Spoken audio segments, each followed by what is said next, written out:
அவர் வந்து அவர் கேட்டீங்கன்னா, நானா ஜெயிலில் இருக்கிறேன், நீ தான் ஜெயிலில் இருக்கிற அப்படிம்பாரு அவங்கள பார்த்துட்டு. அவர்கிட்ட நான் எல்லா விஷயமும் பேசுவேன் நான். அந்த லிங்கம் எடுக்கிறது, ஏன் என் லிங்கம்லாம் எடுப்பியா நீ, எடுப்பாக்கலாம் அப்படின்னு சொல்லி. அதெல்லாம் வயிற்று பிழப்புக்கு ஏதாவது செய்கிறது சாமி, அதெல்லாம் வந்து இப்பெல்லாம் எடுக்க சொன்னீங்கன்னா நான் இங்கே எடுக்க முடியும். அதெல்லாம் சும்மா ஒரு டெக்னிக் தான், அதெல்லாம் ஒன்றும் எடுக்க முடியாது அப்படின்னு சொல்லுவான். அதெல்லாம் வந்து இதெல்லாம் பொய்ன்றதை அவனே ஒத்துக்கிட்டான். அதே மாதிரி விபூதி எடுக்கிறது, அதெல்லாம் ஒரு டெக்னிக் தான். அதெல்லாம் வந்து அதெல்லாம் உண்மையெல்லாம் கிடையாது.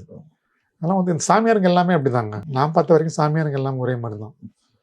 ரொம்ப ரேர் சாமியார்கள் நல்லவங்க. மக்களை ஏமாத்துறாங்கன்னு மக்களுக்கு தெரியறதில்ல.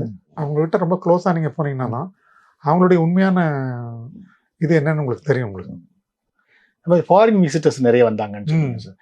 அது அவங்க இந்த மாதிரி அவங்க ஒரு மேலே அவ்வளோ நம்பிக்கை வச்சுருந்தாங்களா? ஆமாம்.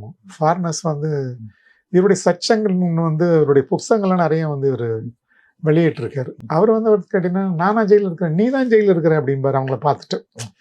கம்பிக்கு அந்த பக்கம் இருப்பார், நீ தான் ஜெயிலில் இருக்கிற மாதிரி எனக்கு தெரிகிற, நான் ஜெயில் உண்மையாலுமே கிடையாது, நீ தான் ஜெயிலில் இருக்க, நீங்கள்லாம் கவலைப்படாதீங்க, நீங்கள் நான் சந்தோஷமாக இருக்கிறேன்னா அவன் சிரிப்பான், அவன் பாட்டுக்கு சிரிப்பான், அவன் பாட்டுக்கு ஏதாவது ஜோக் அடிப்பான், அவங்க எல்லாம் சிரிப்பாங்க.